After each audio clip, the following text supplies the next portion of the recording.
शुक्रवार 6 जनवरी को सुबह 10 बजे अमेरिका और ईरान के नुमाइंदे ओमान की राजधानी मस्कट में बातचीत के लिए बैठने तो जा रहे हैं, लेकिन उसके ठीक विपरीत दिशा में ईरान के पड़ोसी इराक की सीमा से लगे जॉर्डन में अमेरिकी फाइटर जेट और भारी साजो सामान तैनात है ईरान को टारगेट पर लेकर। तो एक तरफ तो बातचीत का माहौल दिखाया जा रहा है, दूसरी तरफ अरब मुल्क जॉर्डन में अमेरिका ने असलहे जमा कर रखे हैं ईरान के खिलाफ। मीडिया रिपोर्ट बता रही है कि ईरान की पार्लियामेंट, जिसे वहां मजलिस कहा जाता है, ने जॉर्डन के किंग अब्दुल्ला पर निशाना साधा है। ईरान की पार्लियामेंट की तरफ से कहा गया है कि किंग अब्दुल्ला ट्रंप की गोद में बैठे हैं, इसी वजह से जॉर्डन के ज्यादातर एयरबेस पर अमेरिकन फाइटर जेट तैनात हैं। ऐसे में अमेरिका के पक्के दोस्त इसराइल के साथ साथ अब जॉर्डन भी ईरान के क्लोज टारगेट पर है। ईरान की संसद के जरिए जॉर्डन को दी गई इस धमकी की वजह भी है। दरअसल अमेरिका ने ब्रिटेन के RAF लेकेनहीथ से F-15E लड़ाकू विमान, जिन्हें स्ट्राइक ईगल भी कहते हैं, और KC-135 स्ट्रेटो टैंकर यानी हवा में ईंधन भरने वाले विमान जॉर्डन के मुवाफक साल्टी एयरबेस पर तैनात किए हैं। ये तैनाती ईरान में हुए हिंसक प्रदर्शनों के दौरान ही शुरू हो गई थी। कहा जा रहा है कि जॉर्डन को चुनना अमेरिका का एक बहुत बड़ा मास्टर स्ट्रोक है। खाड़ी देशों के मुकाबले जॉर्डन से ईरान, सीरिया और इराक के हवाई क्षेत्र तक पहुंचना बहुत आसान और तेज है। वहीं जॉर्डन का मुवाफक साल्टी बेस ईरान की कुछ मिसाइलों की सीधी मार से थोड़ा दूर और सुरक्षित माना जाता है, जिससे अमेरिका को जवाबी कार्रवाई करने के लिए वक्त मिल जाता है। वहीं कहा जाता है कि जॉर्डन ने हमेशा से ही ईरान के खतरों को रोकने में अमेरिका और इसराइल का गुपचुप साथ भी दिया है। अमेरिका ने जॉर्डन में लड़ाकू जहाज ही नहीं भेजे, बल्कि उनके साथ तेल के कुएं भी भेज दिए हैं, जिसे KC-135 टैंकर के नाम से जाना जाता है। इन रिफिलिंग जहाज की वजह से F-15 फाइटर प्लेन को बार बार जमीन पर उतरने की जरूरत नहीं होगी। वो घंटों आसमान में रहकर नजर रख सकते हैं और जरूरत पड़ने पर तुरंत हमला कर सकते हैं। हालांकि 2 दिन पहले खबर आई थी कि किंगडम ऑफ जॉर्डन ने अमेरिका को ईरान पर हमले के लिए अपनी टेरिटरी का इस्तेमाल करने देने से साफ मना कर दिया है, लेकिन बावजूद इसके जॉर्डन के एयरबेस पर महीने भर से अमेरिकी फाइटर प्लेन और भारी जंगी साजो सामान क्यों लाया जा रहा है, ये बड़ा सवाल है। सऊदी, कतर और UAE से ज़्यादा डिप्लॉयमेंट जॉर्डन की तरफ हो रहा है या फिर साइप्रस में हो रहा है। यही वजह है कि बातचीत की टेबल पर आने का इशारा देने के बावजूद ईरान ने अपनी इंटरकॉन्टिनेंटल या लॉन्ग रेंज डिस्टेंस मिसाइल मुस्तैद कर रखी हैं। इन लॉन्ग रेंज मिसाइल की रेंज 10,000 किलोमीटर तक है।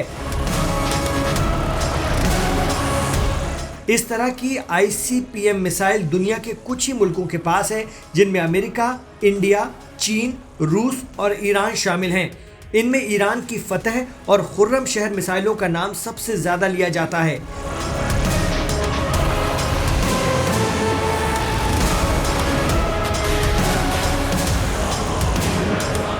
अमेरिका यही प्रेशर तो बना रहा था कि ईरान लंबी दूरी की मिसाइलों का प्रोडक्शन बंद करे, लेकिन ईरान ने साफ मना कर दिया है और ओमान में होने वाली बातचीत से ये शर्त हटा ली है। तो भले ही अमेरिका ईरान बातचीत की टेबल पर आने का माहौल बना रहे हैं, लेकिन ईरान समझ रहा है कि ये उसे फंसाने की कोशिश भी हो सकती है। इसलिए अमेरिका के करीबी अरब मुल्क जॉर्डन के लिए उसने अपना रुख सख्त कर रखा है।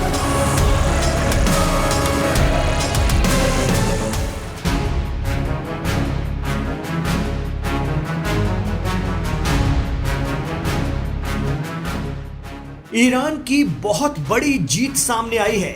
ईरान ने फिर अपनी शर्तों पर अमेरिका को झुका दिया है। इतना ही नहीं, अब ईरान और अमेरिका ही आमने सामने बात करेंगे। यहां खलीफा बनने का ख्वाब देख रहे तुर्की के प्रेसिडेंट रजब तैयब एर्दोगान और उनकी रणनीति को भी बड़ा झटका लगा है। जी हां, ईरान अमेरिका के साथ बातचीत को अपनी शर्तों पर ले आया है। ऐन मौके पर ईरान ने अमेरिकी प्लान को भी पलट कर रख दिया। दरअसल अमेरिका चाहता था कि बातचीत तुर्की में हो, सारे अरब देश भी बातचीत का हिस्सा बने, और तो और ईरान अपना एनरिच या संवर्धित यूरेनियम तुर्की को सौंपने पर राजी हो जाए। अमेरिका के इस प्लान को ईरान भांप गया। हालात ये बने कि खबर आने लगी कि बातचीत नहीं होगी। ईरान किसी और की मौजूदगी में न्यूक्लियर प्रोग्राम को लेकर बातचीत बर्दाश्त नहीं करेगा। लेकिन गुरुवार को ईरान के foreign minister Syed Abbas Araghchi ने सोशल मीडिया प्लेटफॉर्म पर इस बात की पुष्टि कर दी है कि ईरान और अमेरिका बात करेंगे, लेकिन तुर्की के अंकारा की जगह ये बात अब ओमान के मस्कट में होगी। इतना ही नहीं, अरब देशों को इसमें नहीं बुलाया गया है। एक्सपर्ट कहते हैं कि ईरान को शुरू से अरब देशों पर यकीन नहीं है। ईरान मामलों के जानकार और असर टाइम्स के हेड शौकत भारती कहते हैं कि गद्दारी अगर कहीं से होगी तो वो अरब देशों से ही। रही बात तुर्की की, तो दुनिया जानती है कि तुर्की किस खेमे में है और उसकी मंशा क्या है। प्रेसिडेंट रजब तैयब एर्दोगान मुस्लिम मुल्कों का खलीफा बनने का सपना पाले हुए हैं और इसमें अमेरिका उनका साथ देते दिखता है। ईरान को एक और बढ़त मिली है, या यूं कहें कि जीत मिली है कि ईरान से बातचीत के लिए अमेरिका ने पहले 4 शर्तें जो रखी थी, उनमें परमाणु हथियार न बनाना, लंबी दूरी की मिसाइलों का निर्माण करने पर रोक, संवर्धित यूरेनियम को शिफ्ट करना और प्रदर्शनकारियों पर कार्रवाई न करना जैसी बातें शामिल थी। लेकिन अब बातचीत सिर्फ परमाणु हथियारों को लेकर ही होगी। ईरान ने बाकी 3 शर्तें अमेरिका से कैंसिल करवा दी हैं। अमेरिका और ईरान दोनों ने इस बात की पुष्टि कर दी है।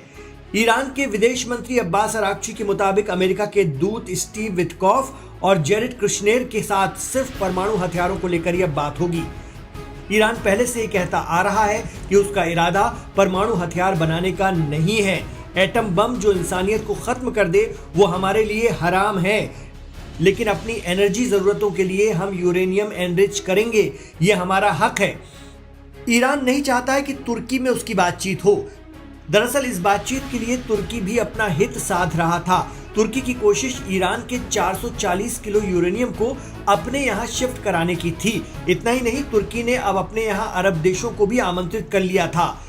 तुर्की की कोशिश ये भी थी कि ईरान कम दूरी की मिसाइलों का निर्माण करे, जिससे आने वाले वक्त में उस पर, अरब देशों पर और इजराइल पर हमला ना हो सके।